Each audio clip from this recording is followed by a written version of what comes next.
All right, shalom, and welcome to another Bible study that Yahweh has enjoined unto us here in this body of Yahshua.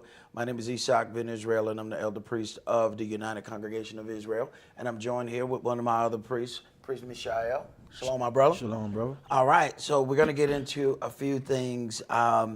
It came to me about dealing with stoning, and I was looking at some things because as we go through this book, we'll find that this was a punishment that was given, but when you actually start looking, you really don't find a whole lot of instances where people were actually stoned.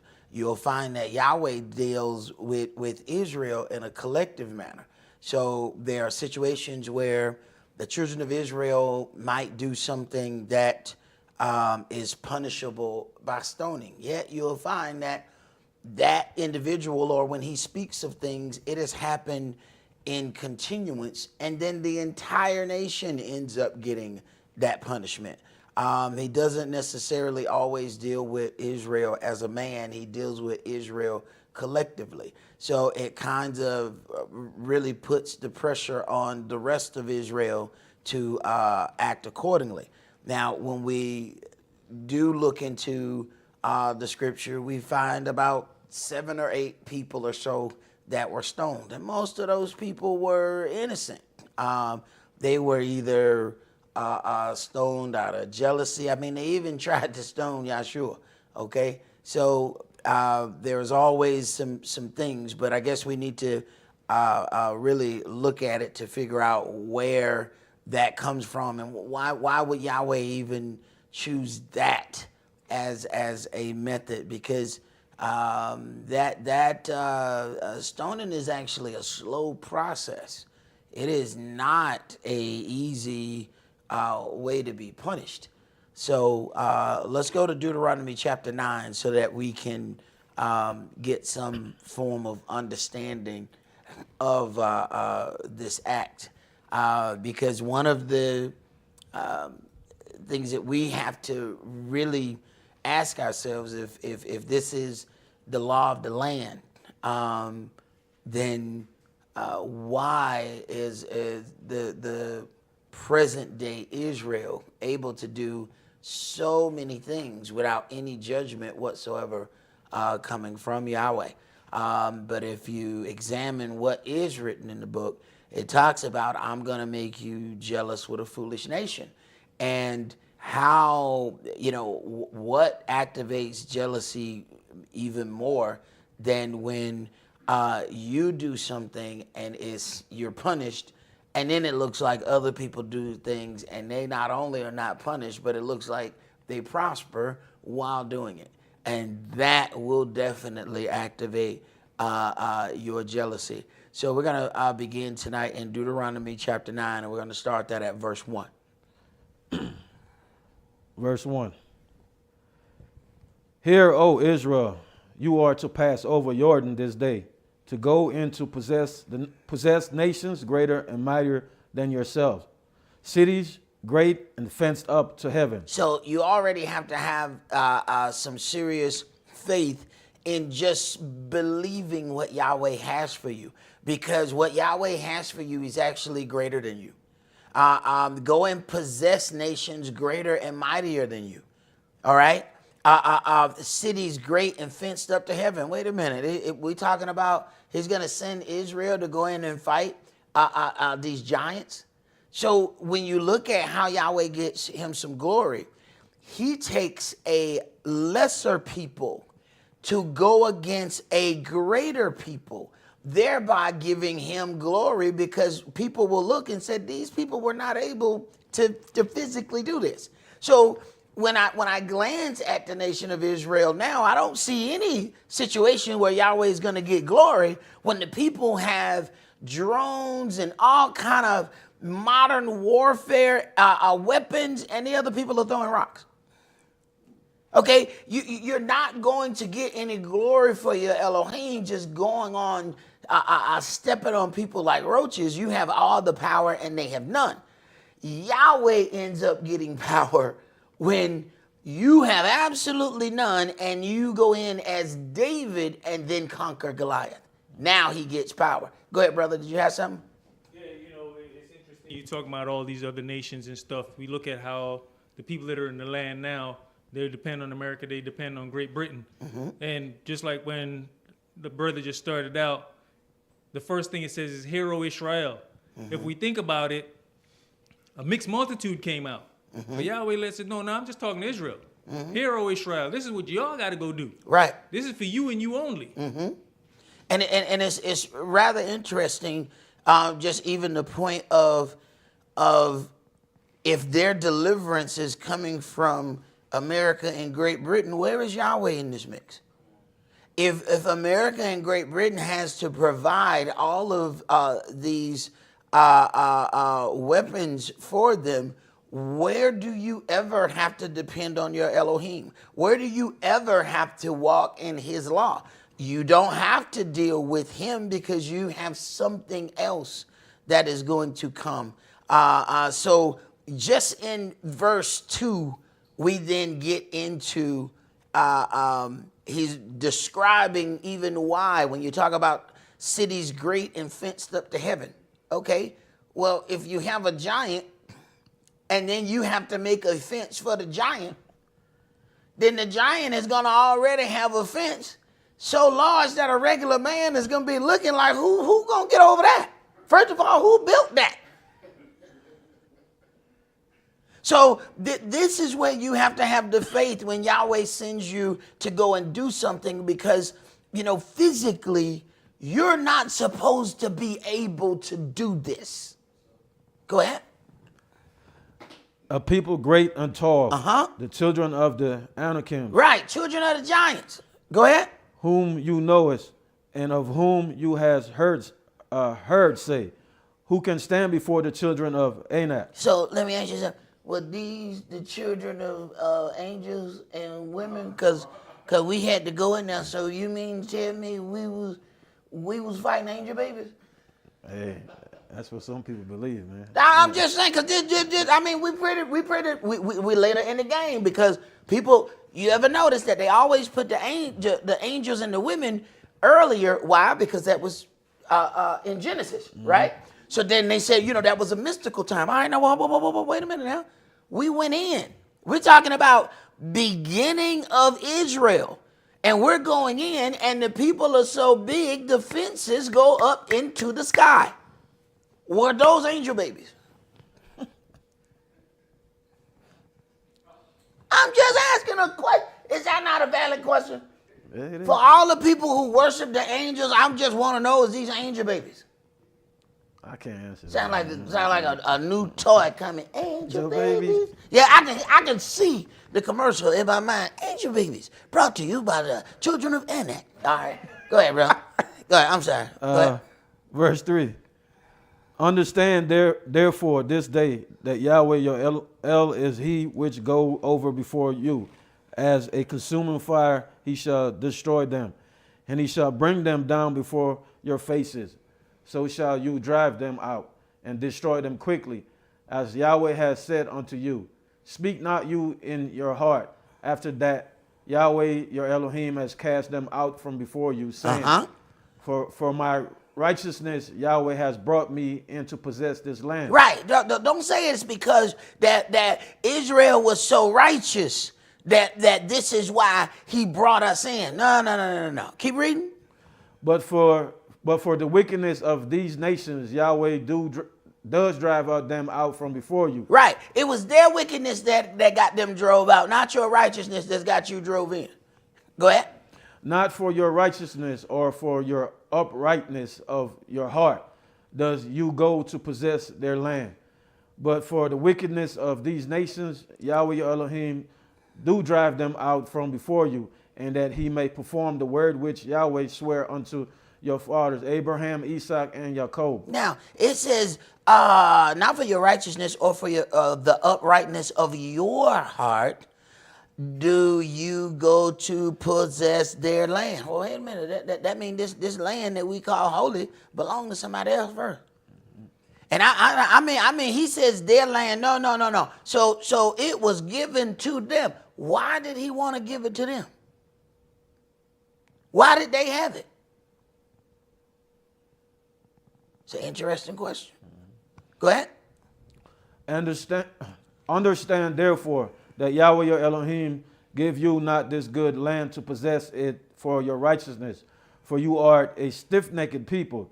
Remember and forget not how you provoked Yahweh your Elohim to anger in the wilderness from the day that you did depart out of the land of Egypt. Until you came unto this place, you have been rebellious against Yahweh. Also in Horeb, you provoked Yahweh to anger, so that Yahweh was angry with you to have destroyed you. Mm-hmm. When I was gone up into the mount to receive the tables of stone, even the tables of the covenant which Yahweh made with you, then I abode in the mount 40 days and 40 nights. I neither did eat bread nor drink water. All right. So at this point, we're talking about Moshe receiving these tables of stone, the tables of the covenant, and because he's in the presence of Yahweh, he doesn't have the necessity of regular man. Now check this out. Now this is a man who has spent time with Yahweh, and he doesn't even need to eat. But yet somehow we have been told that angels who have been in presence of Yahweh for eternity somehow still need to be with a woman. He was there 40 days and he don't need to eat. 40 days and now he got a glow on him.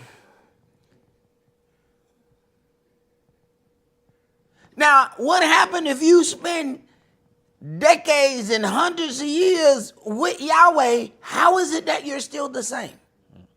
When you even spend time with the word is supposed to change you. When we deal with people and 4, 5, 6, 7 years later, they still are tripping over the same things that they were tripping over in day one. How are you still doing that 7 years, 8 years from the beginning?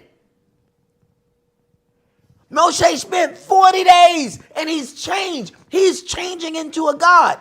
How are you having the same tripped out situations 7, 8 years later? You mean there's no growth at all? There should be some growth. I'm not saying you're not going to fall, but I mean, at some point we fall to something else. Go ahead.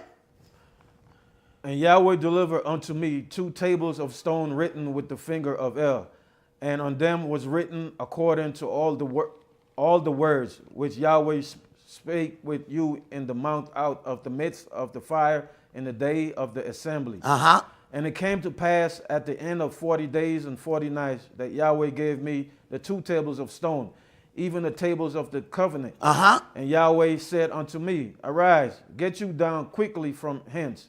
For your people which you has brought forth out of Egypt have corrupted themselves. They are quickly turned aside out of the way which I commanded them. They have made them a molten image. Now, he said they have made. So Yahweh's still writing on the stone, right? And they down there building. He ain't told Moshe nothing. Yeah, and thou shalt not. Boy, look at it. They doing that right now. And you shall not make a graven image. But they're going to put the ear right there. Look at that. They put the ear on it right there.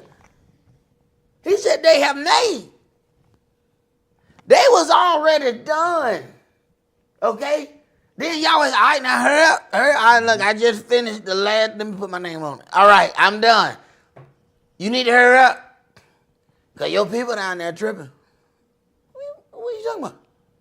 Oh, he knew that before he finished writing. He said they have. Not, they gathering materials. It looked like to me they about to go calf building. That's not what he said. It's not what he said. So keep in mind that now Yahweh is still finishing his job of giving them commandments. And they've already broken them. But he still finishes his job. A job that he put on himself. Go ahead. Furthermore, Yahweh spake unto me, saying, I have seen this people, and behold, it is a stiff-necked people. Let me alone, that I may destroy them, and blot out their name from under heaven. And I will make of you a nation mightier and greater than they. So I turned and came down from the mount, and the mount burned with fire, and the 2 tables of the covenant were in my 2 hands. And I looked, and behold, you had sinned against Yahweh your El, and had made you a molten calf. You had turned aside quickly out of the way which Yahweh had commanded you. Turned away quickly. He was at 40 days. So we talking a month and a few days. He said, yeah, you've turned quickly. Go ahead. And I took the 2 tables and cast them out of my 2 hands and break them before your eyes. Now, this is a pretty strong situation that you would have enough gumption in you to break something that was made by Yahweh himself. Yahweh wrote this. Yahweh put this in your hands, and you got down to the people and broke them. There had to be some serious zeal and everything inside of him to just be able to do that. Go ahead. And I fell down before Yahweh, as at the first 40 days and 40 nights. I did neither eat bread nor drink water, because of all your sins which you sinned, in doing wickedly in the sight of Yahweh, to provoke him to anger.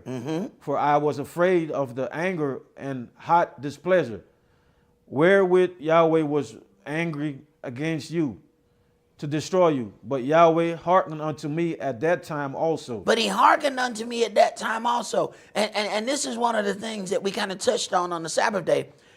He says, I was afraid of the anger and hot displeasure. But this is the statement of what I said. We are not angry. I mean, we're not the kind of afraid that runs. We're the kind of afraid that get things done. Here it is. He's afraid, but he's not running. They were afraid and they ran. Okay, they ran. Now look at their deeds that came after the running. He's also afraid, but he didn't run. You're going to find that off in the word constantly. There are people who are unsure. There are people who have question. There's people who have doubt. There are people who have shortcomings, but they don't run. They have the same issues that the people who took off running had. Just some of them ran with their issues and some of them stayed with their issues. Don't think because he's staying that he's not afraid. He is afraid. But it's a different kind of fear. Go ahead. And Yahweh was very angry with Aaron to have destroyed him. And I pray for Aaron also the same time. Right. It matter who you have, pray for you.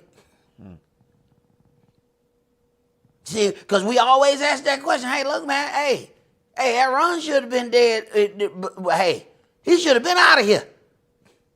He should have been out of here.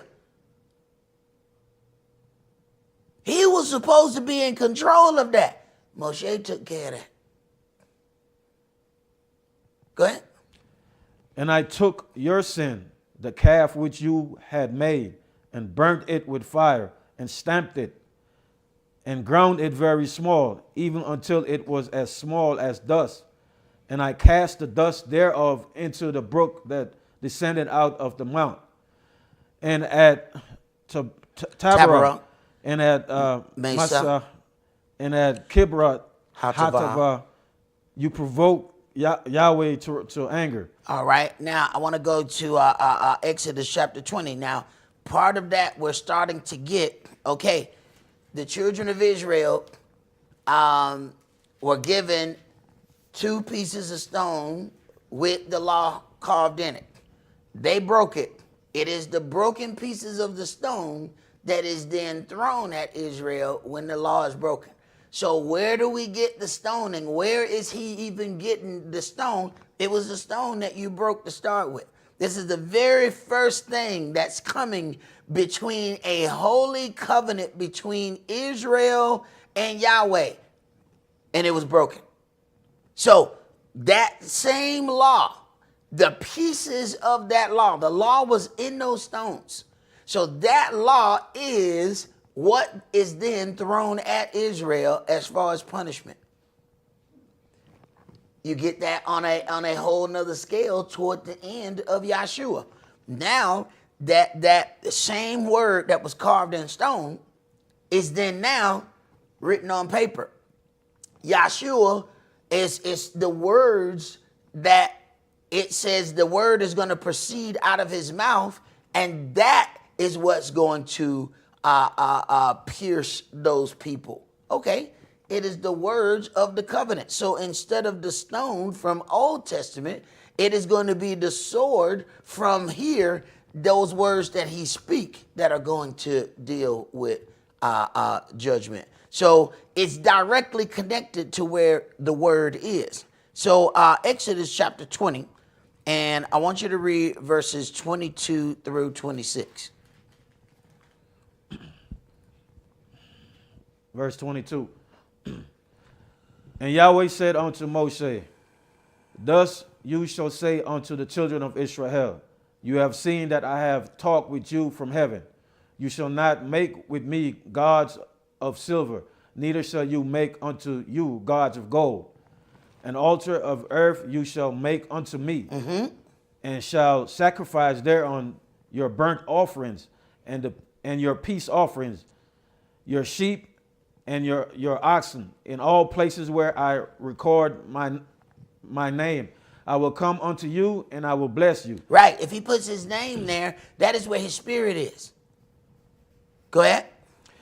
And if you will make me an altar of stone, you shall not build it of hewn stone. All right. Hewn stone is broken stone. Hewn stone is cut stone. All right. You shall not build it of hewn stone. Now, why?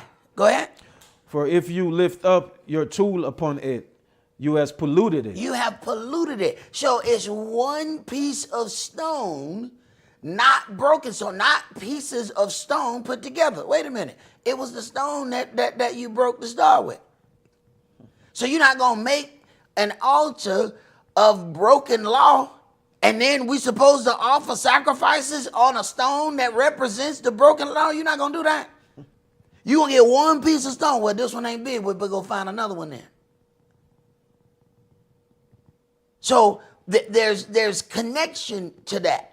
So don't bring any broken pieces of stone to build the altar, because it was that stone that was broken because you broke that covenant. All right, let's go to Deuteronomy chapter 17. And I just want to read a few things out of here. We're going to come back, though, to that. Let's see.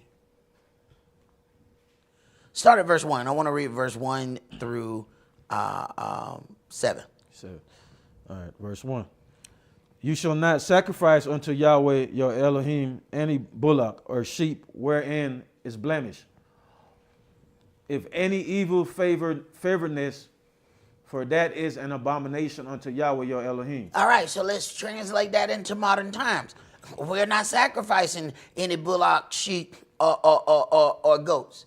All right, so if you're supposed to do a job for Yahweh, you have agreed that, you know what, I'll cut the grass.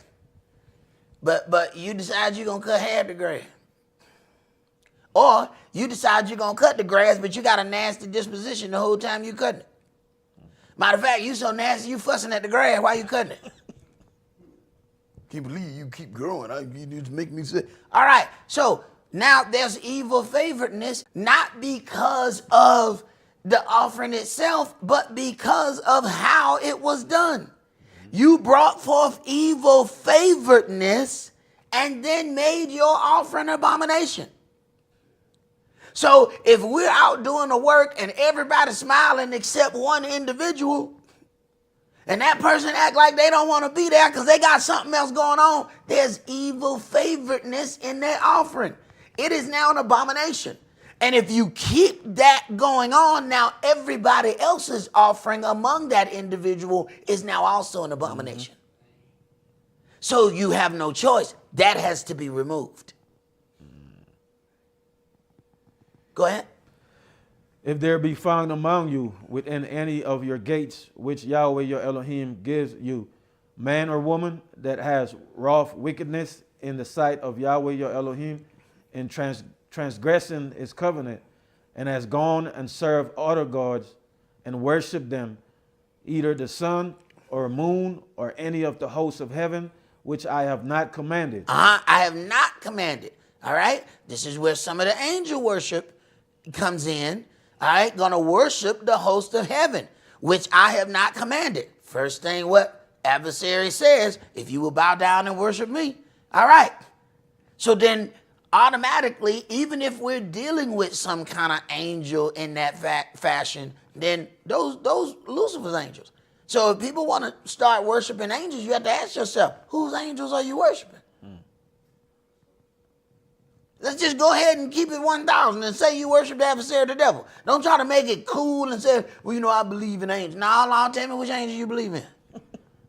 Now, come on. Don't tell part of the story. Tell the whole story. Tell me your daddy named Lucifer. Come on. Don't beat around the bush. Go ahead and get right to it. He says, I have not commanded this. And the angels who walk in the way that they're supposed to walk say, hey, man, look, hey, don't worry about my name. My name's secret. You know the name of the commanders. You don't need to know my name. Don't worry about that. Go ahead. And it be told you, and you has heard of it, and inquire diligently, and behold, it be true, and the thing certain, that such abomination is wrought in Israel.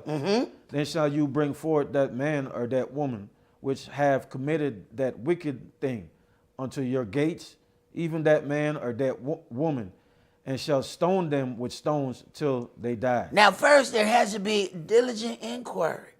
So then that means you're going to have to do some research. You're going to have to talk to some people. You're going to have to make yourself, basically in an uncomfortable position. You're going to have to go and talk to some people.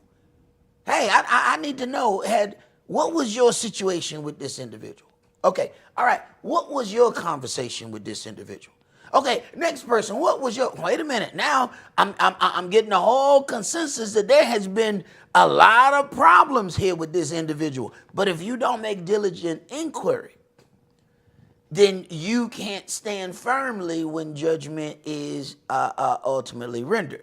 So now we have, okay, bring that man or woman and stone them till they die. This was the commandment. Go ahead. 6. Verse 6. At the mouth of 2 witnesses or 3 witnesses shall he that is worthy of death be put to death.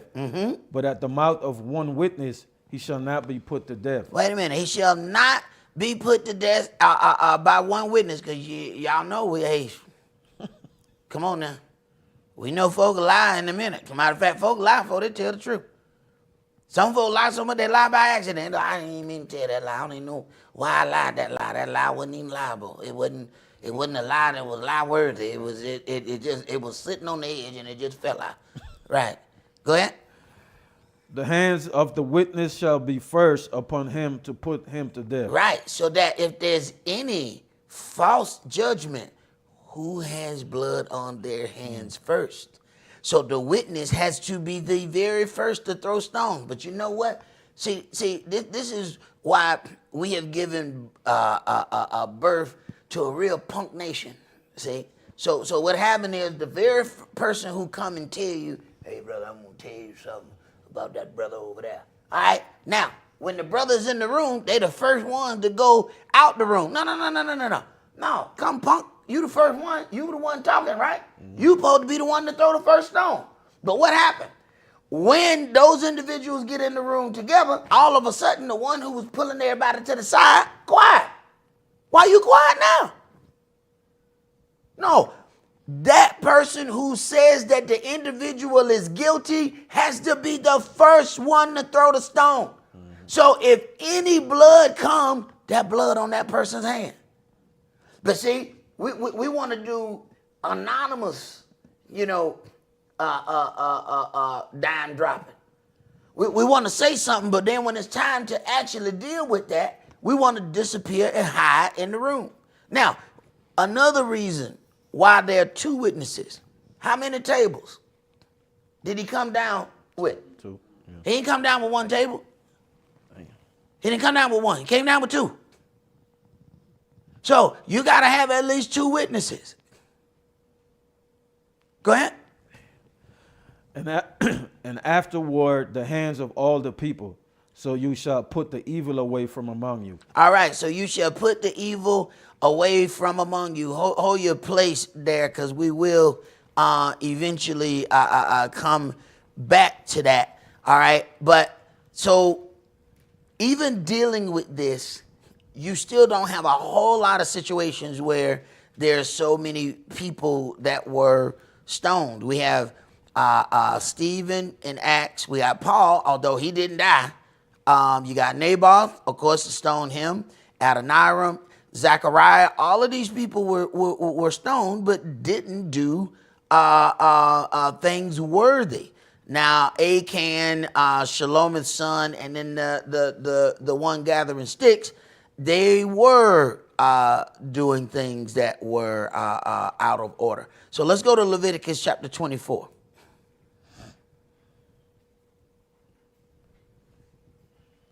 So,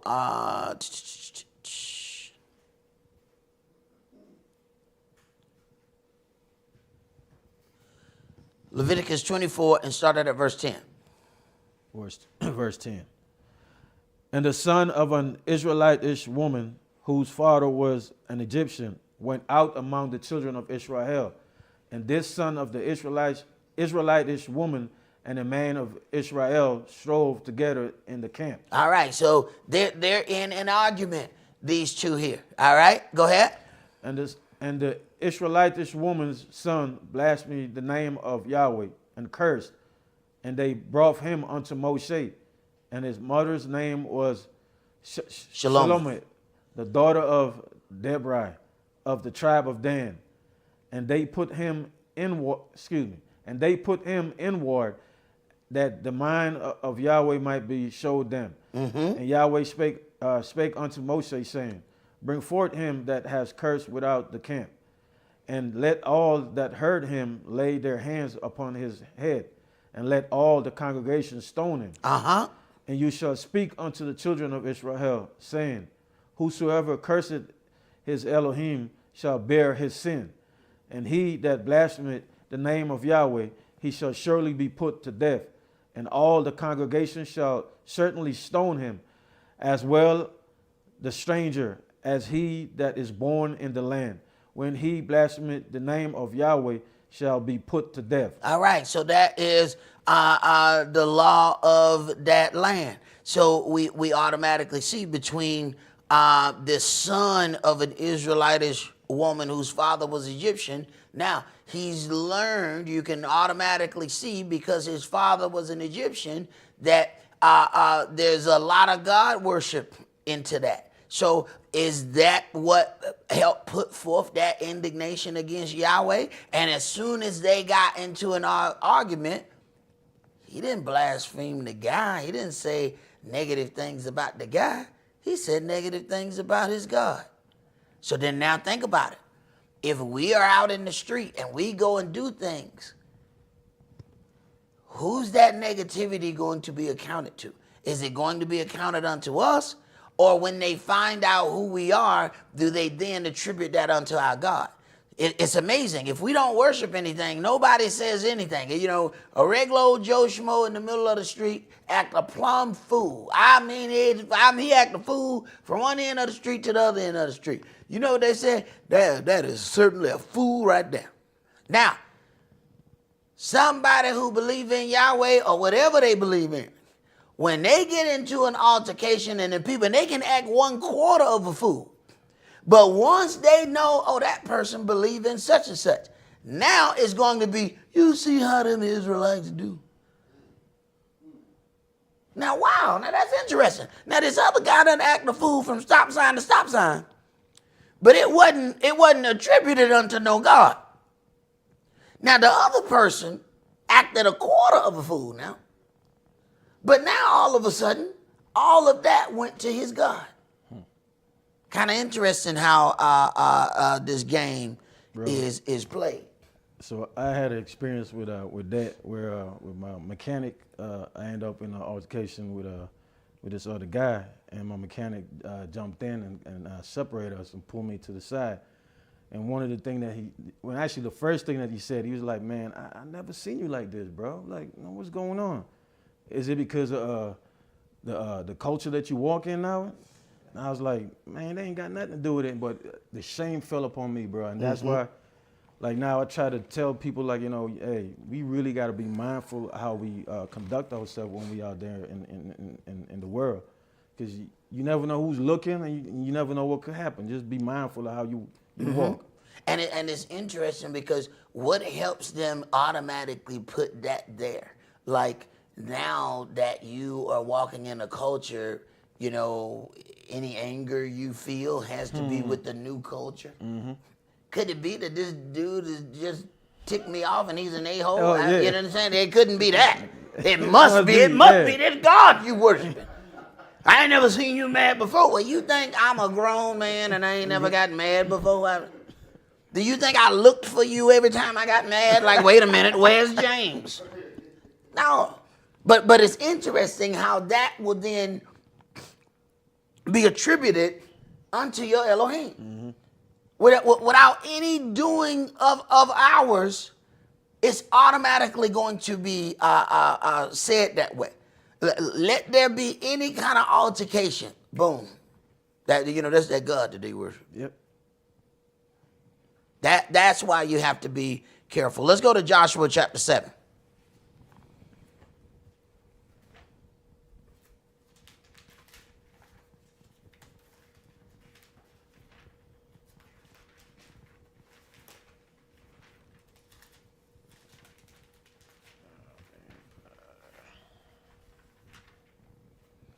Joshua chapter 7, and let's start that at verse 1.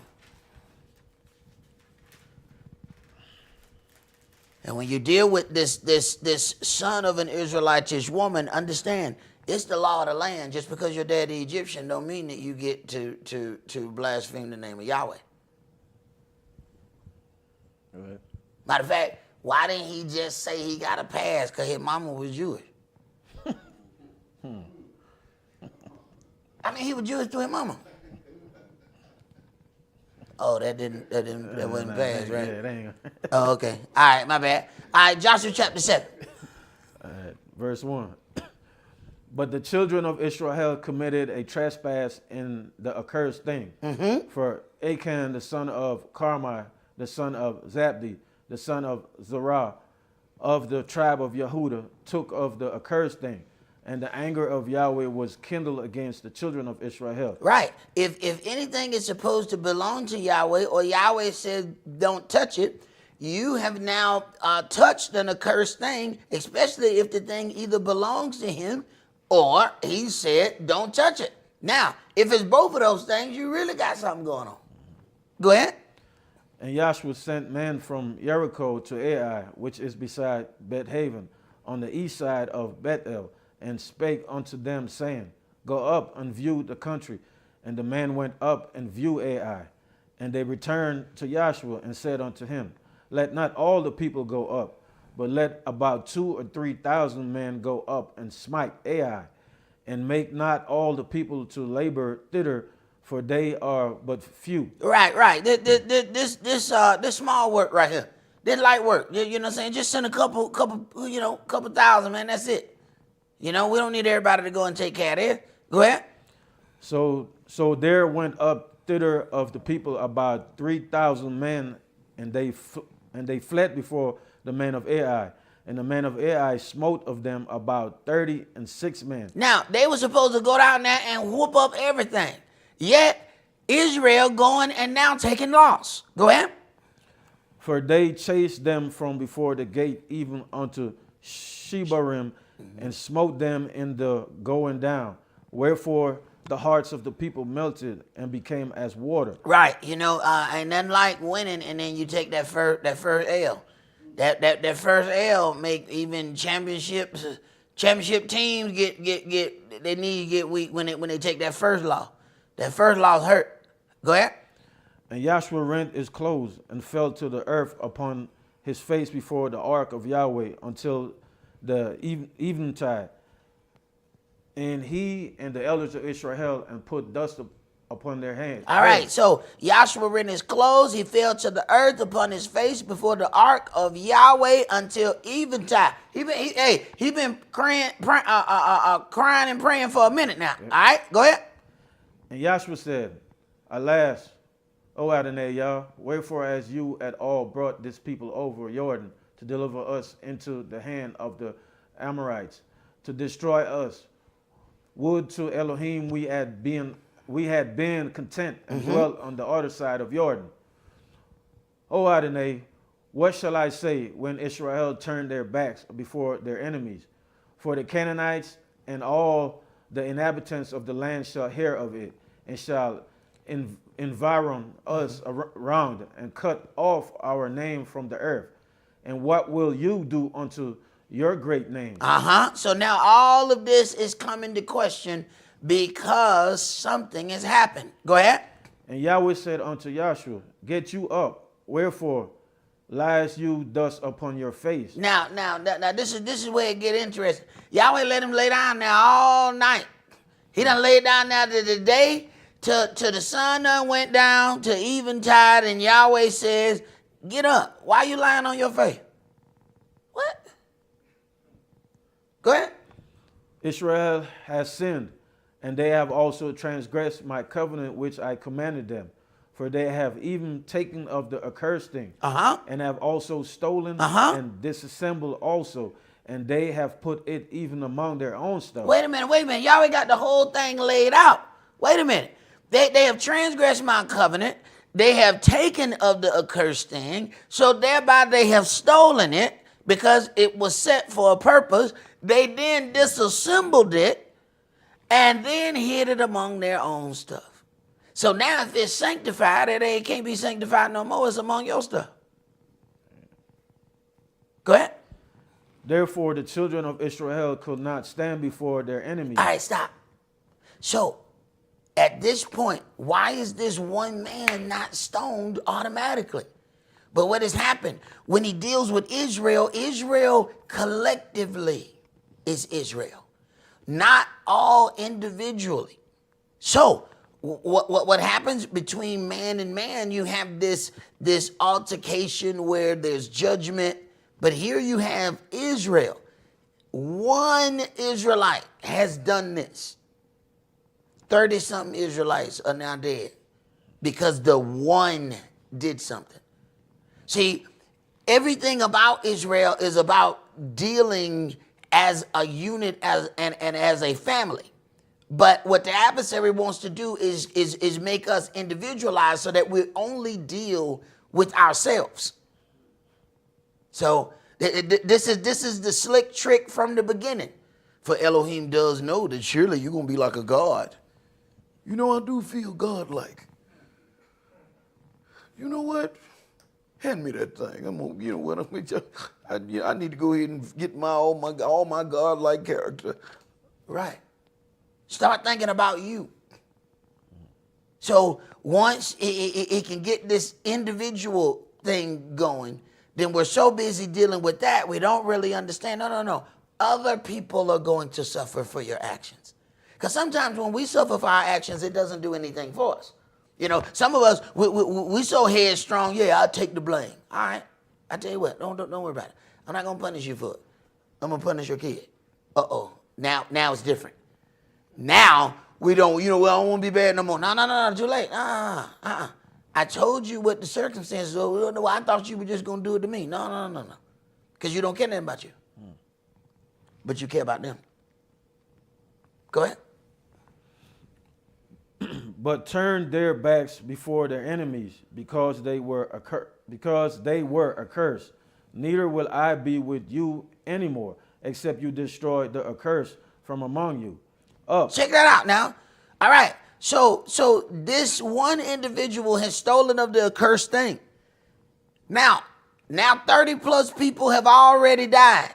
And I'm telling you that I'm not going to be with you no more until you go find that cursed thing and get it out from among Israel. So collectively, Israel together is as one man. I am going to leave you, Israel, if you don't go amongst those people, find that accursed thing and get rid of it. Now, they got too many more military campaigns that they have to, this is too early in the game. Israel is going to be wiped out as a people if they don't go and find this accursed thing and get it out from among them. Go ahead. Up, sanctify the people, and say, sanctify yourselves against tomorrow. For thus said Yahweh Elohim of Israel, there is an accursed thing in the midst of you. O Israel, you cannot stand before your enemies until you take away the accursed thing from among you. In the morning, therefore, you shall be brought according to your tribes, and it shall be that the tribe which Yahweh taketh shall come according to the families thereof. And the family which Yahweh shall take shall come by households. And the household which Yahweh shall take shall come man by man. And it shall be that he that is taken with the accursed thing shall be burnt with fire, he and all that he has, because he has transgressed the covenant of Yahweh, and because he has wrought folly in Israel. So Joshua rose up early in the morning and brought Israel by their tribes, and the tribe of Yehudah was taken. And he brought the family of Yehudah, and he took the family of the Zorhites, and he brought the family of the Zarhites, and he brought the family of the Zarites man by man, and Zabdi was taken. Now he's breaking this down all the way down in the family. Now understand, while all this lining up is doing, man, come on now, somebody got to look. I know what they're looking for. Yeah. I know what they're looking for. So how long does he just keep looking around? I wonder what they're looking for. I don't know. I don't need nobody need know. Right. Go ahead. And he brought his household man by man. And Achan, the son of Carmi, the son of Zabdi, the son of Zerah, of the tribe of Yehudah, was taken. And Joshua said unto Achan, my son, give, I pray you, glory to Yahweh Elohim of Israel, and make confession unto him, and tell me now what you has done. Hide it not from me. Hide it not from me. We done went through all this to get down to where this accursed thing is, because understand, we got to get it out of here. No other battles going forth will we win if we don't remove this accursed thing. Now understand something. Don't think just because something is accursed, because when we say accursed, we like saying this is really bad, this is evil. The accursed thing could be the most beautiful thing you've ever set your eyes on. The accursed thing could be so beautiful it make you cry when you look at it.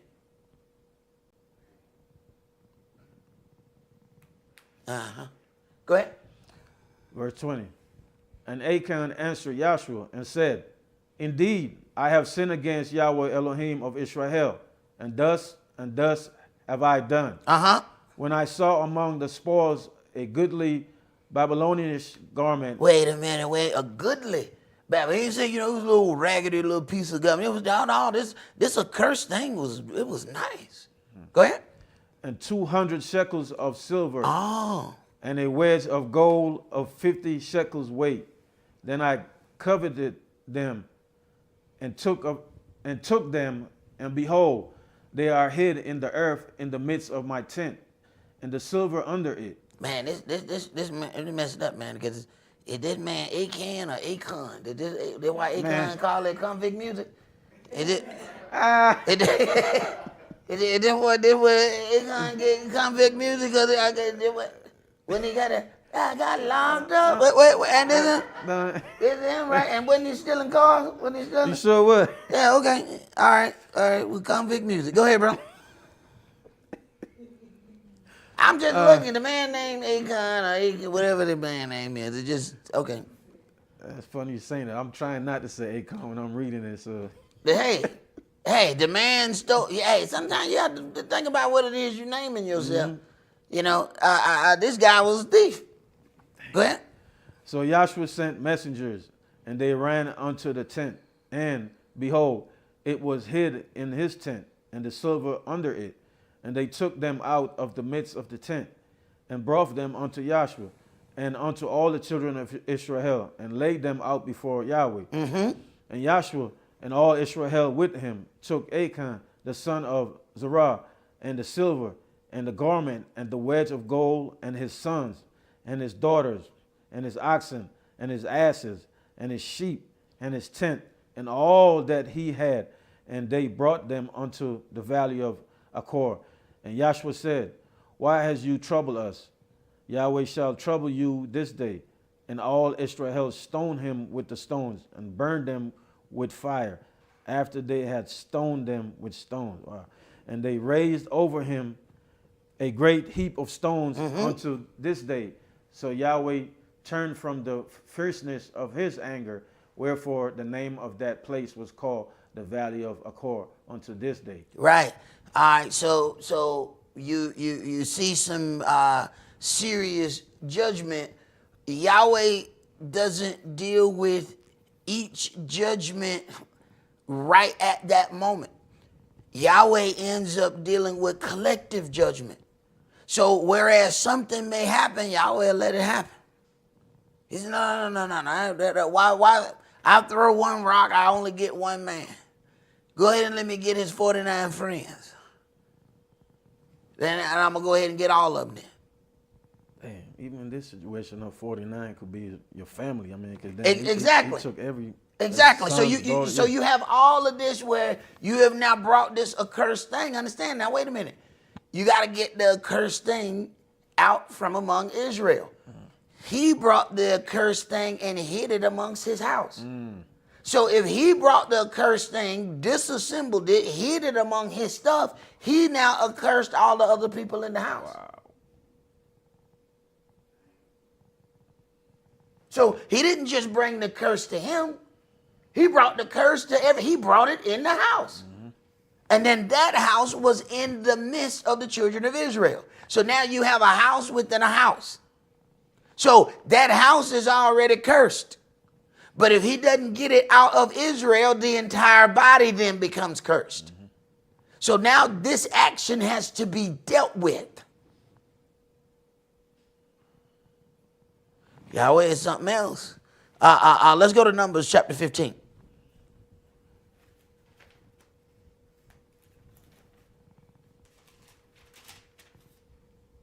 And it wasn't that this as if it was just so bad as far as this is this cursed garment, and like it's something that a witch had on or something. No. It was designated for something else, and you put your hands on it. See, it doesn't mean that it's cursed to everybody. It's cursed to you because you shouldn't have been touching it. Numbers chapter 15, and I want you to start at 22.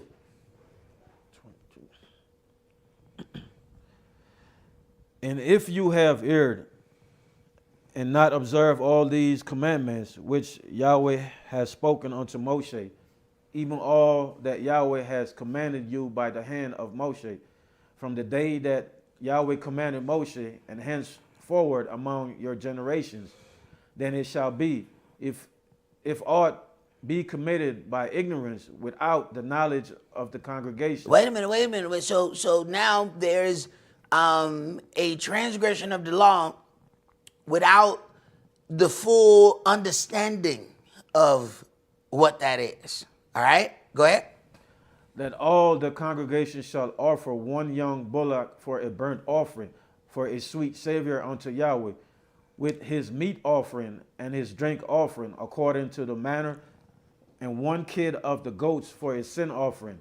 And the priest shall make an atonement for all the congregation of the children of Israel, and it shall be forgiven them, for it is ignorance, and they shall bring their offering, a sacrifice made by fire unto Yahweh, and their sin offering before Yahweh for their ignorance.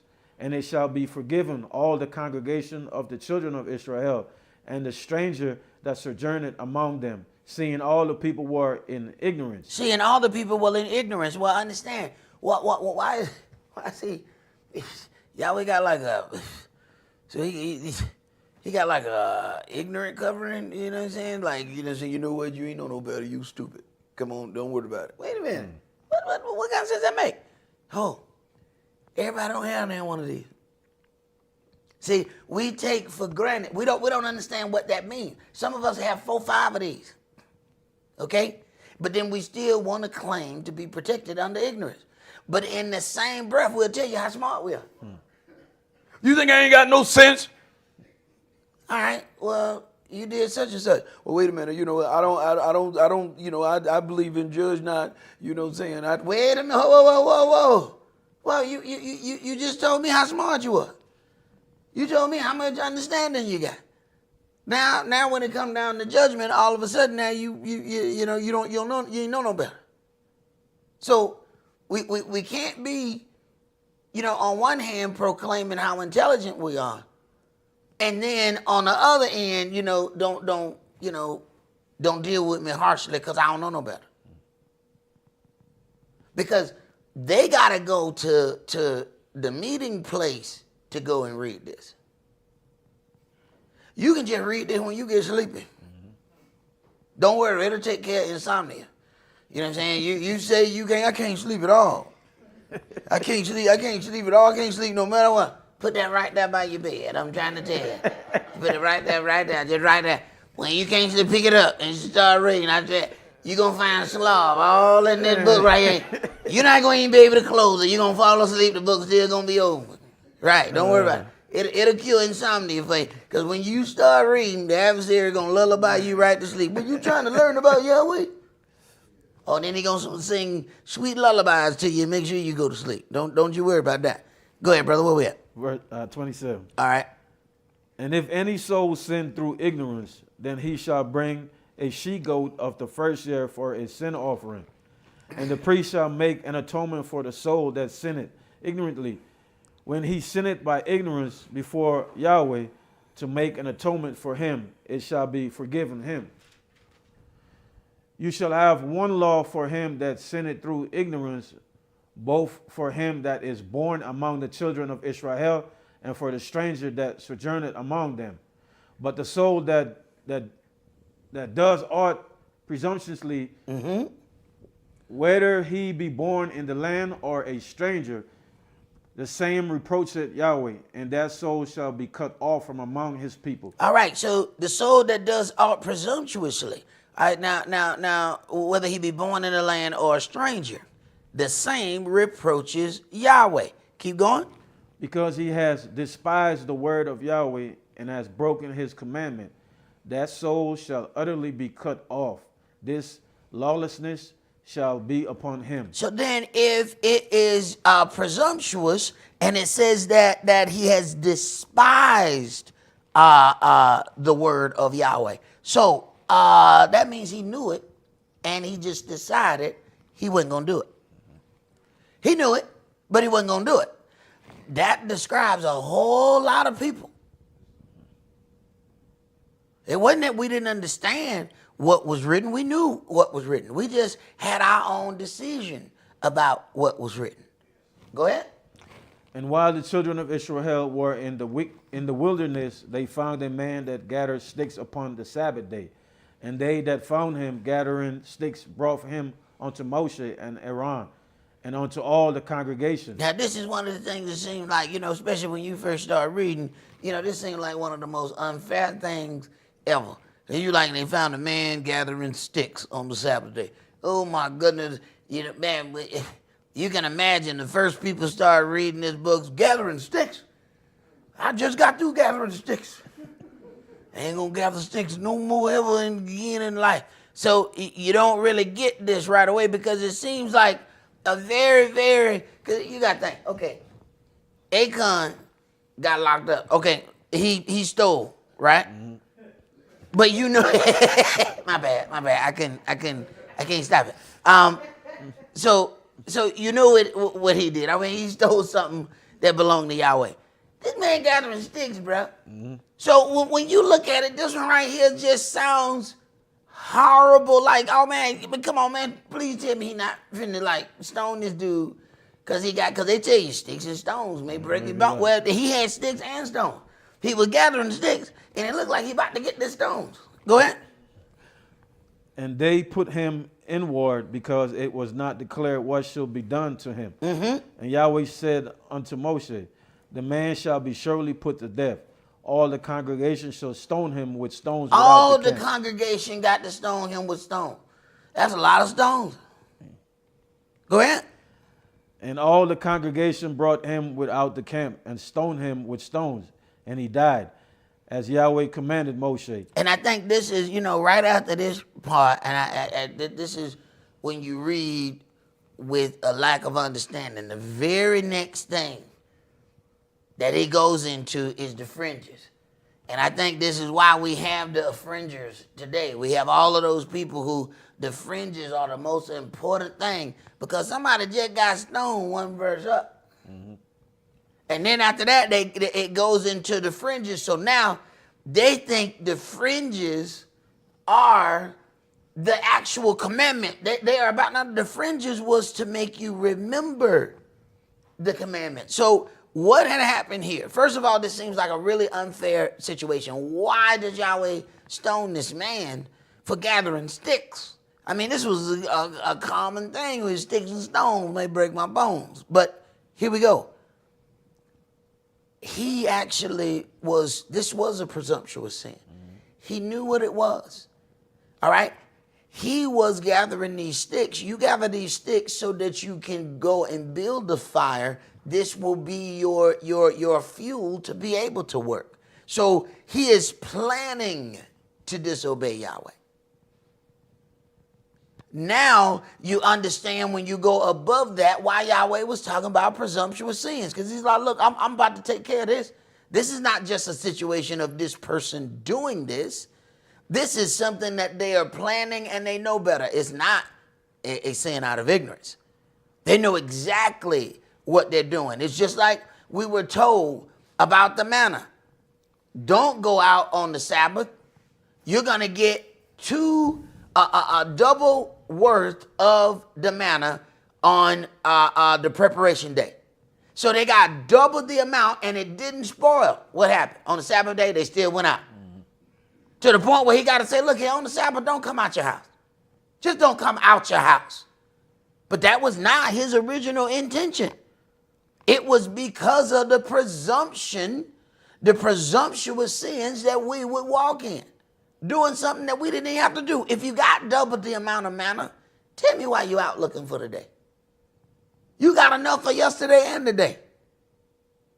Go ahead, brother. You got something? Yeah, just looking at the whole situation, the laws was written in stone. And it says, remember the Sabbath day to keep it holy. He's out breaking the Sabbath. Mm-hmm. So Yahweh then turns around and say, hit him with stones. Right now, if we want to find out if we're transgressing, we say go to the book. Back then, it was said to them, go to the stone. Yep. So if you didn't go to the stone, then you meant stones. Hey, it's very, Yahweh, in the way that he deals with things, is sometimes you have to sit back and meditate on it, and you'll see, okay, now I think I understand why he did it like that. Because he has this order, and he's trying to get Israel to respect this order. So here it is, and this will throw you off, because we'll get in the New Testament and there'll be some other things that some people have done, and Yahshua won't have them people stoned. You're like, but Yahweh stoned that man for sticks. Go ahead, brother.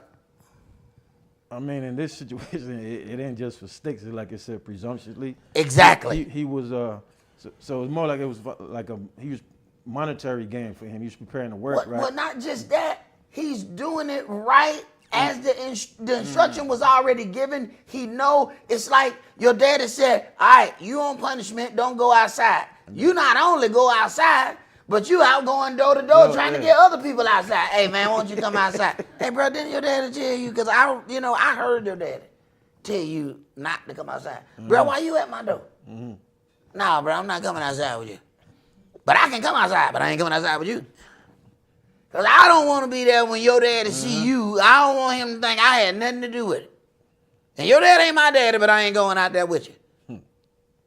No, it was a real, thing there. So this was obviously a tumultuous situation.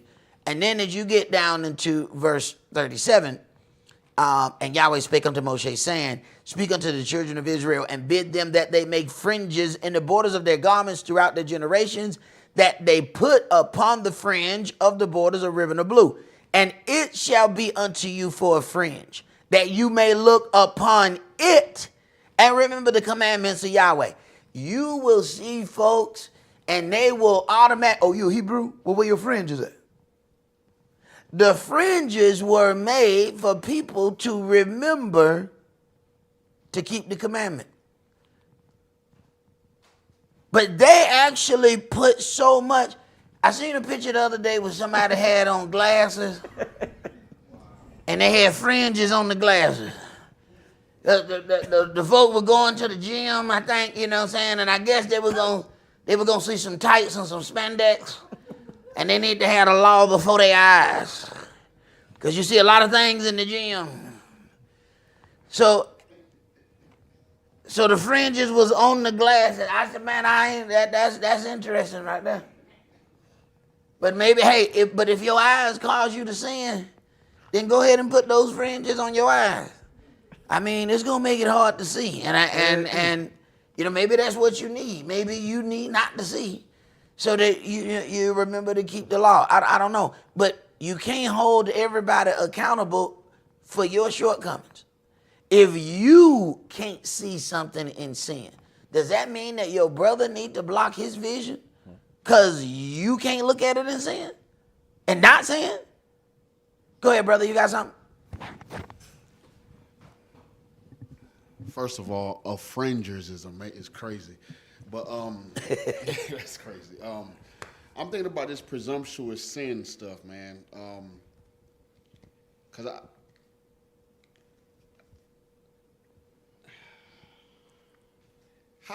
right. I thought he was speaking African. You know how they, you know what I'm saying? I thought that was one of them African words. They'd be like, hey, look.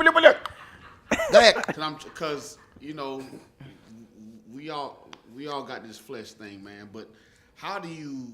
So the presumptuous sin is knowing that you about to do something wrong, but gathering everybody else to do it with you. But what if you already know something's wrong and you trying to do it by yourself around? It doesn't. Presumptuous don't mean you had nobody else do it with you. Presumptuous mean you knew what it was.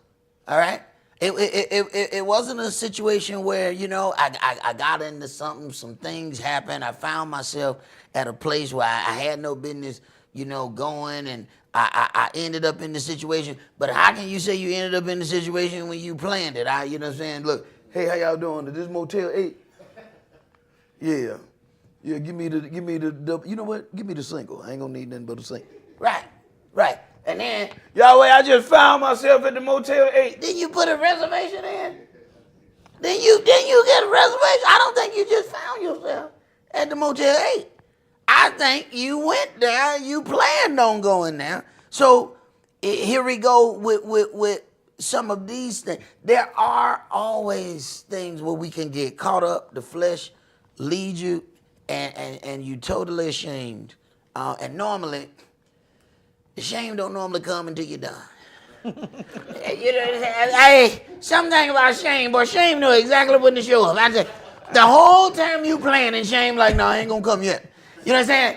That I'm talking about you in the midst and you do. As soon as you get done, here comes shame. What up, dog? Boy, shame know when to show up. I tell you. And but see, here's the thing. If shame would show up, you might not finish the job. See? If shame would show up, what are you doing? You know what? I am so ashamed. I can't. Where my clothes? You know what I'm saying? See, then you might stop. But shame have a tendency They don't show up until you're done. Or maybe shame is there and you just can't see it. Maybe the fringe is over your eyes.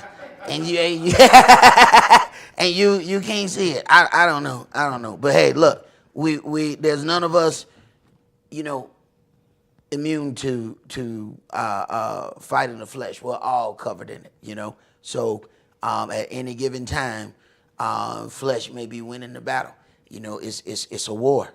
A war is not one thing. A war is many battles. All right. And if you believe that you're going to win every battle, then you're not focusing on the war at hand. All right. So don't think that every battle is the war. There are some battles you ain't gonna win. But you got to win the war, though. Understand? All right? Don't be like dumb General Lee and lose all your people trying to take a hill that don't know damn body won't no way. But that's why he's my hero. Thank you. Thank you, General Lee. They fly the flag. I do, too. I damn, yeah, hey. Say, shit, I'm bitch. Go ahead, brother. You the reason the South lost. All right, let's go to Exodus chapter 21. I want to get me a Dukes of Hazzard car and put General Lee on the back too. Huh? And they praise that idiot. Let me start. All right. Let's see.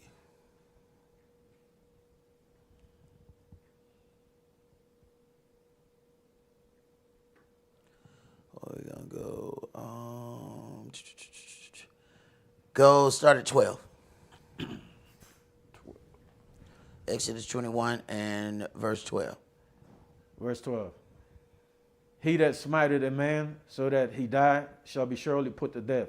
And if a man lie not in wait, but Elohim deliver him into his hand, when I will appoint you Then I will appoint you. Then will I appoint you a place whither he shall free. All right, so now there's a difference. If a man lie in wait, if a man smited a man so he die, surely he shall be put to death. He meant to do that.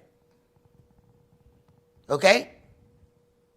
But if a man lie not in wait, he was not plotting on his brother. This was then an accident. Hey man, there are car accidents where people die. Go ahead. But if a man come presumptuously upon his neighbor to slay him with God, you shall take him from mine altar that he may die. And he that smited his father or his mother shall be surely put to death. All right. So then now, but if a man come presumptuously upon his neighbor, he knew exactly what he was doing. This was not an accident. This is not a situation where he was swinging an axe and the end came off and hit somebody and hurt him. That's an accident. That person's still going to have to deal with what loss was caused, but they're not going to have to die because they hurt somebody. But the person who planned this, he came up presumptuously upon his neighbor. He knew what he was doing.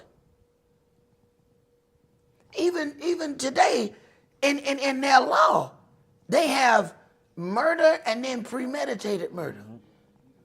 It's a different charge when it's premeditated. They said, no, you sat down and planned this. Go ahead. And he that steals a man and sells him, or if he be found in his hand, he shall surely be put to death. And he that curseth his father or his mother shall surely be put to death.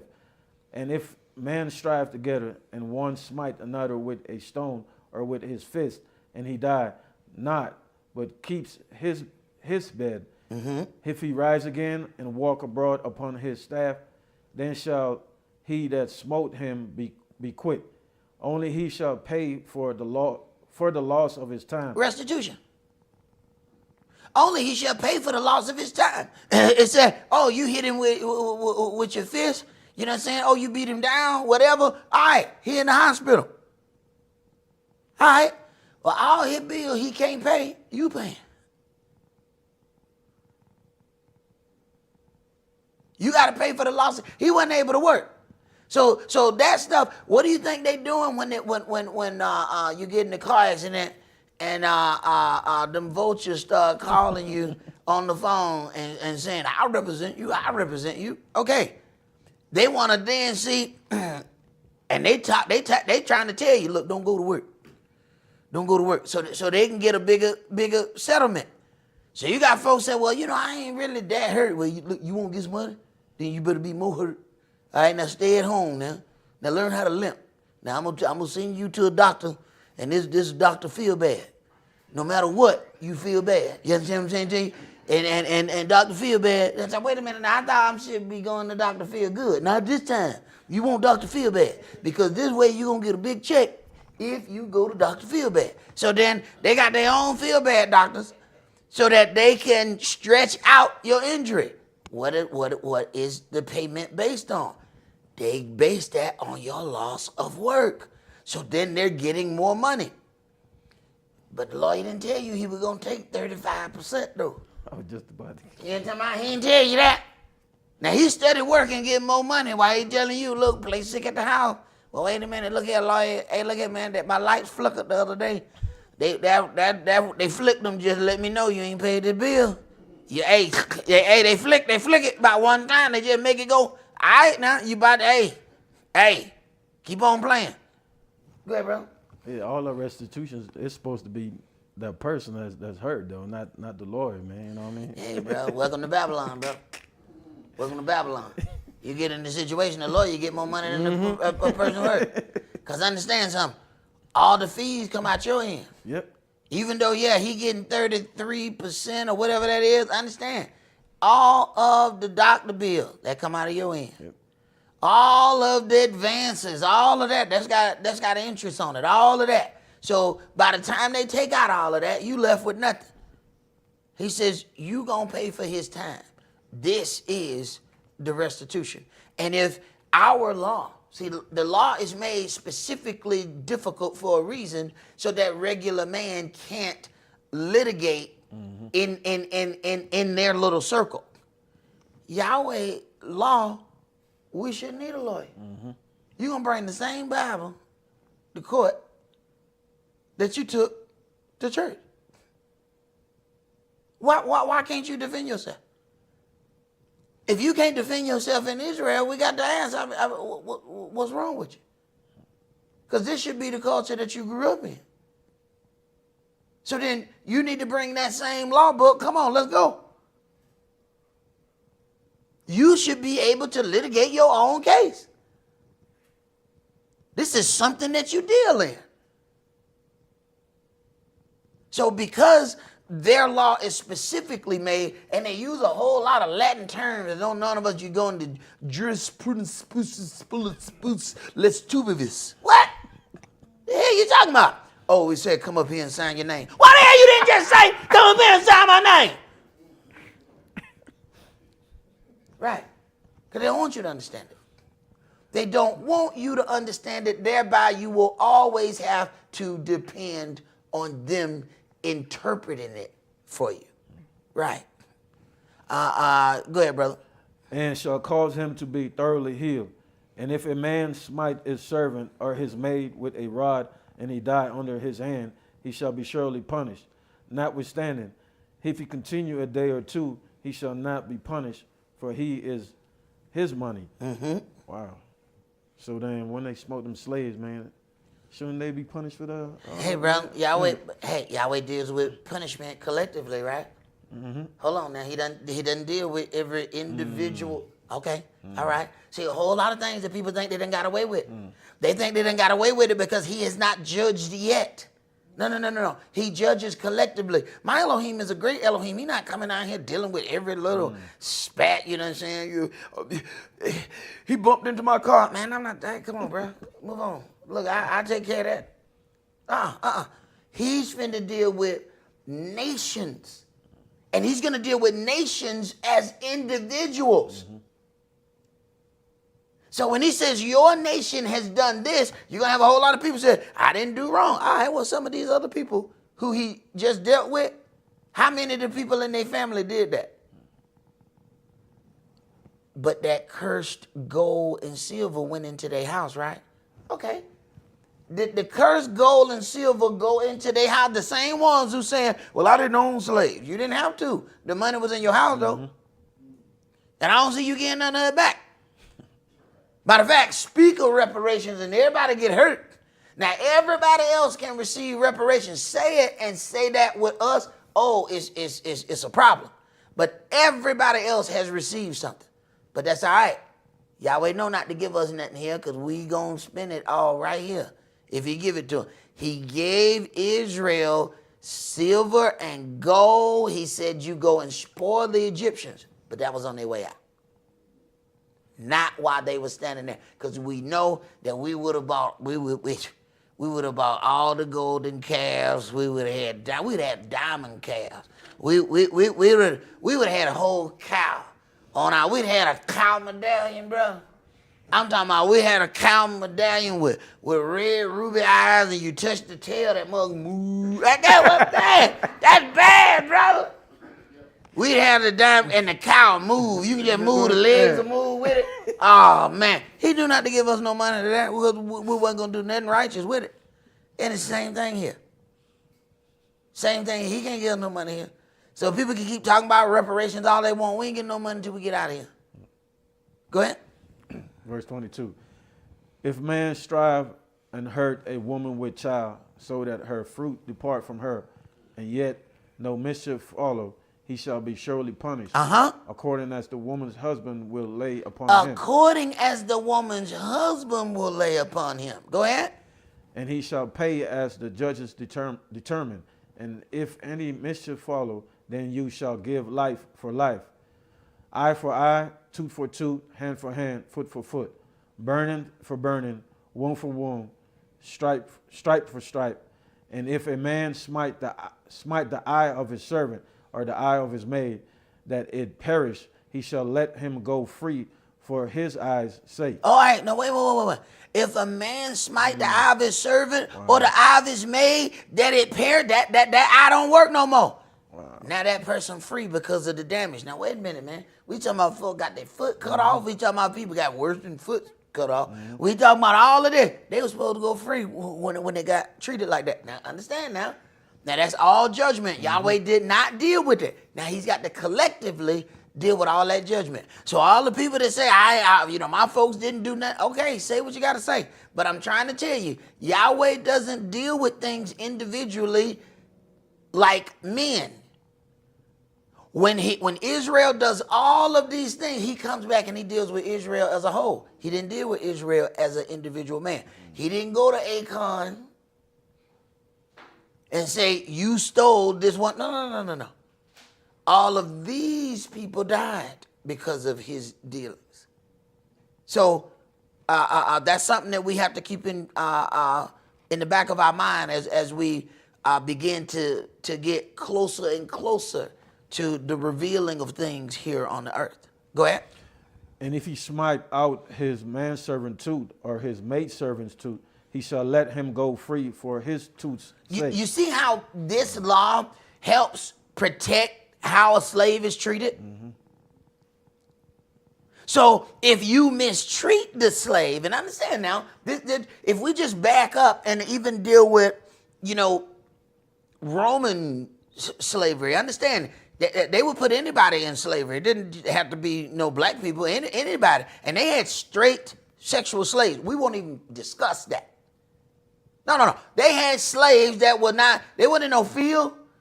Them slaves was in the bedroom. And they bought a boy. When it says they bought a boy for a harlot, a girl for wine. No. They knew exactly what they were doing with them kids. Mm-hmm. They bought those kids for a reason. So don't think that everybody bought these slaves and they had fields. They ain't no field. Then you're like, well, what is the slave doing? You ain't see him outside, did you? Hmm. So where you think they slaving at? They won't even discuss it. It's a normal thing in Roman society for them to buy slaves for only sexual purposes. Did you think they stopped that? So once those people were done wrong, they were automatically supposed to be free. And in Roman culture, hey, just like it was that they did over here, you're a slave to the day you die. Go ahead. If an ox gore a man or a woman, that they die, then the ox shall be surely stoned, and his flesh shall not be eaten. But the owner of the ox shall be quick. But if the ox were wont to push with his horn in time past, So if he knew that the ox was known to push with his horn, go ahead. and it has been testified to his owner, Uh-huh. and he has not kept him in, but that he has killed a man or a woman, the ox shall be stoned, and his owner also shall be put to death. Right. And this is the stuff that I read to people when they say, I'm going to get me a pressure pit, I'm going to get me one of them pits, man, with a mouth open and it eat up the whole table. All right. Now, let me tell you something. First of all, you can't have a pit and say somebody need to tell you that it may kill somebody. You knew that when you got the pit. You knew what kind of dog you were getting. Now, if you got a lab and it hurt, somebody got to tell you that it did that. No. If you went and got you one of them pit bulls that it take 2 men to hold, you knew what you were getting. Now, when it get loose and it kills somebody, understand, legally, you supposed to die too.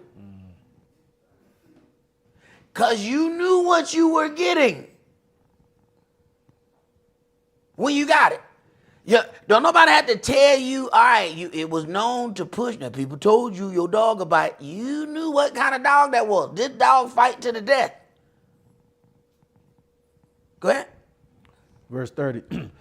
If there be laid on him a sum of money, then he shall give for the ransom of his life whatsoever is laid upon him. Whether he have gored a son or have gored a daughter, according to his judgment shall it be done unto him. If the ox shall push a manservant or a maidservant, he shall give unto their master 30 shekels of silver, and the ox shall be stoned. Right. The ox is going to be stoned. The ox ain't going to do that no more. And you still going to have to pay. Go ahead. And if a man shall open a pit, or if a man shall dig a pit and not cover it, and an ox or an ass fall therein, the owner of the pit shall make it good and give money unto the owner of them, and the dead beast shall be his. All right. That's as far as I want to go right there. Let's go to Deuteronomy chapter 17.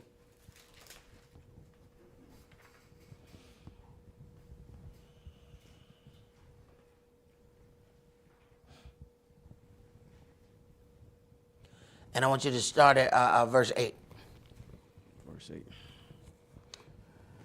If there arise a matter too hard for you in judgment between blood and blood, between plea and plea, and between stroke and stroke, being matters of controversy within your gates, then shall you arise and get you up into the place which Yahweh your Elohim shall choose. And you shall come unto the priest, the Levite, and unto the judge that shall be in those days, and inquire, and they shall show you the sentence of judgment. They shall show you the sentence of judgment. So they're not just saying to you certain things. They're showing you how they got to it. They're showing you, no, this is right here is what you need to be dealing with. And let me explain to you why. They're showing you the sentence. This is what you did wrong. This is what needs to be dealt with according to what's written. Go ahead. And you shall do according to the sentence which they of that place which Yahweh shall choose shall show you. And you shall observe to do according to all that they inform you, according to the sentence of the law which they shall teach you, and according to the judgment which they shall tell you, you shall do. You shall not decline from the sentence which they shall show you, to the right hand or nor to the left. You shall not decline. When they tell you, all right, this is what's supposed to happen. Well, you know what? No, I ain't going to deal with that, because I don't even like that priest. Is there another priest I can talk to because I don't like that one? He never says anything good concerning me. Hey, but he's showing you out of the... Yeah, but he don't be saying nothing nice concerning me. I want to talk to another priest. Y'all got another priest in there? It's going to be the same judgment. But I don't like him. I'm sorry. I had a moment. Go ahead, brother. And the man that will do presumptuously. Presumptuously. So here's the sentence. The sentence was then given. So now we have presumptuously. Yahweh has already put that out there. But now we have, okay, there are people that this is their job. This is what they do. They have now handed down to the sentence. This is what needs to be done. And then the individual will go presumptuously and say, you know what? I know what he said. I know what he showed. But you know what? I think that brother be tripping. Okay. Presumptuously. See, now, because let me tell you something, we don't normally just not deal with something. What we do is we find a reason why it's okay for us not to deal with it. And even though, okay, yeah, what he said may be right, but I don't like how he said it. Okay. Go ahead, brother. You got something? Yeah, what we get is instead of people coming and ending up being presumptuous, they'll just avoid that council meeting so that no sentence is ever passed down. You got it. Now we done seen that trick several times where folks will show up as long as it's not their day in court. But hey, how many times you done went to court and they call Johnson? Hey, they ain't there. They didn't show up.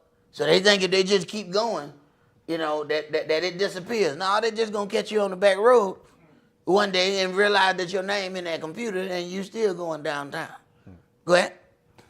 And will not hearken unto the priest that standeth to minister there before Yahweh your Elohim, or unto the judge.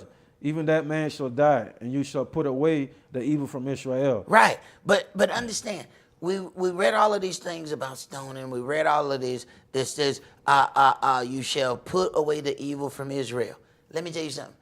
We don't have to kill nothing, and nothing has to die physically, but it must die from our presence. So you ain't got to die. You just got to go away from here. See? So it says put evil away from Israel. What? The evil got to go. It doesn't have to physically die, but it cannot be among Israel at this point. See, Yahweh has taken that level of judgment away from Israel because we had a hard enough time dealing with the judgment when we were in control of our own destiny. How much more difficult you think that would be now with other people being able to influence us? This is the very thing that Christ had to deal with during his walk. You have the Romans who are dictating what the priests do. So our people are listening to the priests, but then the priests listening to the Romans. That is definitely an issue. Let's go to 2 Peter chapter 2.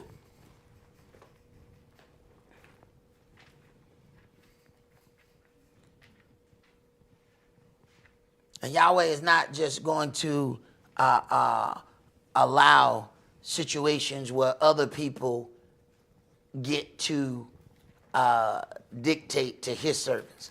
Because if other people can talk to his servants and cause them to move, then they're not Yahweh's servants. They're that other person's servants. And he don't share his servants. He said you can't serve Elohim and Mammon. Well, you're going to have a problem because one of them is going to tell you to go to the left and the other one going to tell you to go to the right. And when you go in the middle, you have done absolutely neither of one of you. You haven't even glorified the King of flesh. And you sure didn't glorify Yahweh. So you thought going in the middle, you were going to appease both. No, you just made both of them mad at you because you didn't listen to that one of them. So now you in even more trouble. Just go ahead and pick the devil or pick Yahweh. But trying to pick both, now you got two entities mad at you. Yahweh mad and Lucifer mad too. What's wrong with you? Then I tell you, I said do all the wrong. You ain't do but half of the wrong. Yahweh like, why you do any wrong? Now you got That's not good. bad situation, Yeah, ain't it? that's like a tug of war. At least I just had one of them mad at me. Yeah. Go ahead, brother. Let's start at verse 1. Verse 1. But there were false prophets also among the people, even as there shall be false teachers among you, who privily shall bring in damnable heresies. Now, people don't always know that those are damnable heresies. They actually believe in the things that they're teaching. You know, they may start teaching behind a tree. They may teach behind a little car, but eventually they come out to the front and they throw that doctrine out because they got puffed up by the other people that they were teaching, and they yeah, that's right. But they don't think it's damnable. But in the end, they end up finding out that was a heresy. A heresy is just bad doctrine. You done brought up something, and it was actually teaching against the things of the Spirit. Now, some of those people knew that that's what they were doing. Others did not. Go ahead. Even denying the Adonai that bought them, and bring upon themselves swift destruction. And many shall follow their pernicious ways, by reason of whom the way of truth shall be evil spoken of. The way of truth shall be evil spoken of. Check that out. So trying to walk in truth ends up being an evil way to them. Go ahead. And through covetousness shall they with feigned words make merchandise of you, whose judgment now of a long time lingereth not, and their damnation slumbereth not. For if Elohim spared not the angel that sinned, but cast them down to hell. To the grave. Go ahead. Excuse me. And delivered them into chains of darkness to be reserved unto judgment. Mm-hmm. So they got their own grave that they gonna be chained in. And understand something. So now you got the adversary, the devil, who although he must have convinced them, he ain't in the same chain they in. Now tell me that ain't a slick one right there. That he done convinced people to follow him, but he not in chains yet.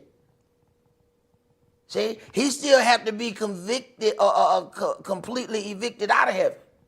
Then he takes the other angels with him. Then we have, this war. But something has already gone on before that. So, and this is one of the things that, when people start getting into the worship of angels, it's so funny because some of these very ones are the things that people use when they worshiping angels. But this also tells you that, wait a minute, they're angels that's not right. So how you know that ain't who you worshiping? Because clearly he didn't get all of them. If Lucifer getting a whole a slew of the angels, obviously all the evil ones ain't already chained. But we don't think about that when we're getting ready to deal with doctrine. Go ahead. And spare not the old world, but save Noah, the eighth person, a preacher of righteousness, bringing the flood upon the world of the ungodly, and turning the cities of Sodom and Gomorrah into ashes, condemned them with an overthrow, making them an example unto those that after shall live ungodly, and deliver just Lot, vexed with the filthy conversation of the wicked. For that righteous man dwelling among them, in seeing and hearing, vexed his righteous soul from day to day with their unlawful deeds. The Adonai knows how to deliver the godly out of temptations, and to reserve the unjust unto the day of judgment to be punished. Now check that out. The Adonai knows how to deliver the godly out of temptations. This may be things that we ourselves feel like, okay, I'm not strong enough to keep myself from doing that. Yahweh will design a situation that keeps you out. Now, the problem is you might not like the design. The design is riddled with punishment. The design is riddled with blocking you here, blocking you in there, blocking you. You're like, why I can't just go? Because you're going to do something stupid. And he keeping you from doing something stupid. But then look at how this looks on the other side. But he reserves the unjust. Wait a minute. You getting blocked in on every corner, and then you look at Pookie Man, they going right down the street, and they got a car full of evil. Going down, ain't nobody stop them. You off on the side of the road, got 2 flat tires, ain't got no spare. Pookie Man go right by you, blow the horn. Car. Evil hanging out the car, evil in the trunk, dragging the street. Man. Yahweh, why you pull me over? I got, look at them. No. Them Lucifer's kids. I don't deal with Lucifer's kids. That Lucifer had to deal with his own kids. I'm not dealing with Lucifer's kids. So then we get mad because Yahweh don't punish Lucifer's kids. That's Lucifer's kid. Let him deal with his own kid. I'm dealing with mine. Okay. So then when Yahweh started punishing you, now you getting mad. Which is the same thing we do when we kid. You know, well, James down the street and them did it, mama. Why I can't do it? Here we go. Is that not the same thing? We did the same. Yeah. We've been doing the same thing. Then we get adults and we do the same thing we did as kids. But James them down the street, I don't care what James them do. They don't live here. Okay. Here go Yahweh trying to tell you, I don't discipline them. That's their daddy. I'm going to take care of you because I'm trying to keep you from judgment. He don't care if they go in judgment. Matter of fact, he know he going in judgment. So he want them with him. And the only way to make sure he going to have plenty company is let them do that stuff. Go ahead.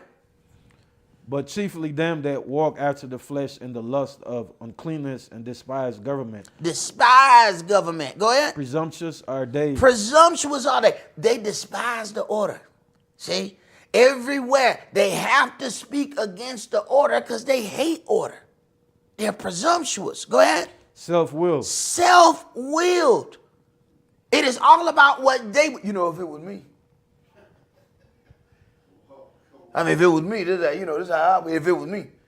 But is that not self-willed? If it was me, I'll tell you what I would do. I'd do it like this if it was me. Okay. Go ahead.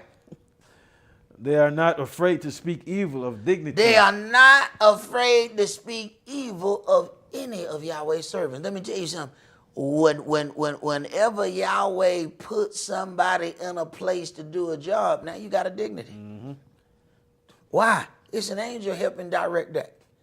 You think you can just step on that and there are no consequences? Just because the consequences don't come today, don't mean they're not coming. And that's something that we have to think about. What did he say? Behold, I have sent an angel to lead you in the way. Don't you provoke him, for he will not pardon your transgression, for my name is in him. Now you're dealing with a holy situation, but you don't see the angel.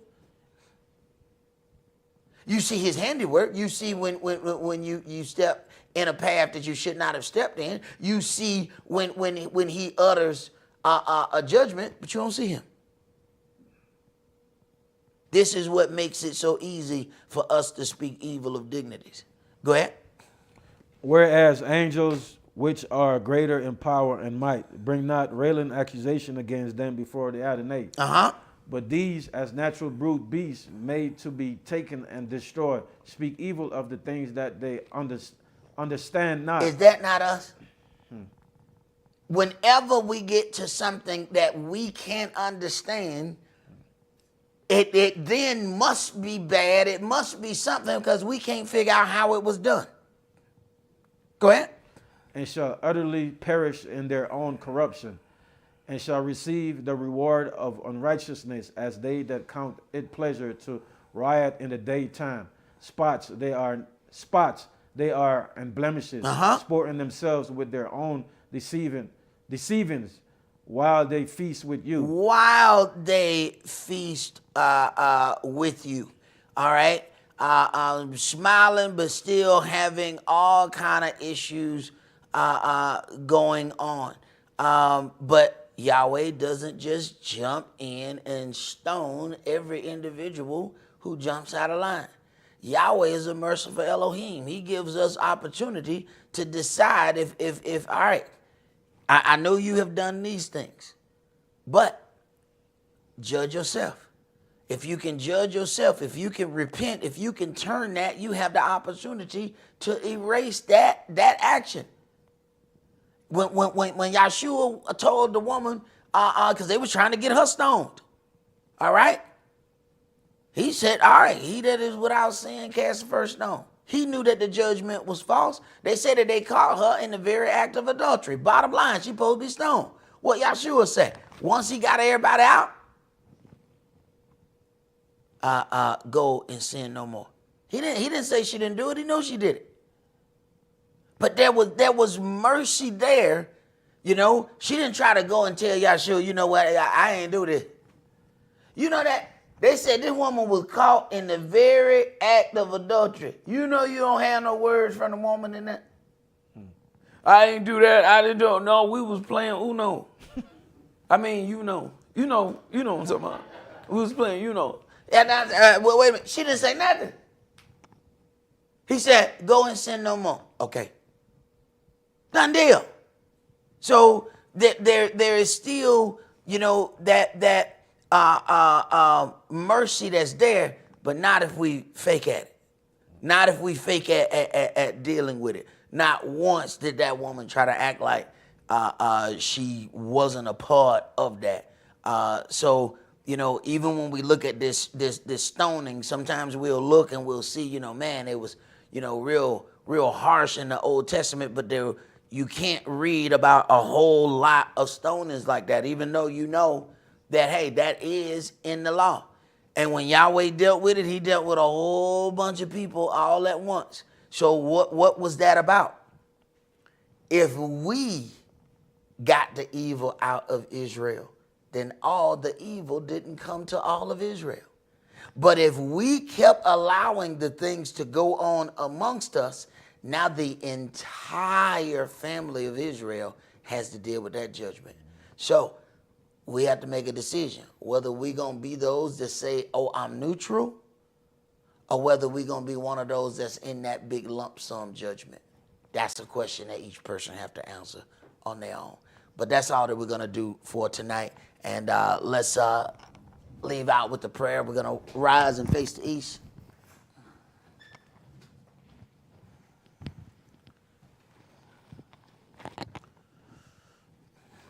Abba Father, Most High Covenant Elohim of Abraham, Isaac, and Yaakov.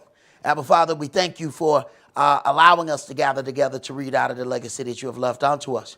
We pray, Abba Father, that you would allow each and every last bit of your word to resonate in our hearts and our minds and our spirits, that they may be with us as we go about our day-to-day lives. For we know that the adversary, the devil, walks among us. We know that we are going to have some difficult days, and we pray, Father, that your word be so strong within us that you are able to give us the right word at the right time when we go through the wrong situation. We pray, Abba Father, that you would keep a hedge of protection round about us, because your word has made us enemies unto the family of the adversary, the devil. We are enemies for righteousness' sake. Even though, Abba Father, we are not well versed in righteousness. We are learning righteousness. We only know righteousness by the understanding that you give unto us. But yet we have still been made an enemy because of you. We pray, Abba Father, that you would keep filling us with the understanding of your word. And we pray, Abba Father, that you would fill us with the desire to walk in the word that you reveal unto us. We ask these prayers not just for those that gather with us physically, but Abba Father, we have family that we see not. We have family that we don't even know that are there. They join with us all the time to hear this word, and we pray, Abba Father, that you would count them as even being with us physically here at this moment. We ask these prayers in Yahshua HaMashiach's holy and divine name, to whom rule, power, honor, majesty, and might was given forever and ever. Amen and hallelujah.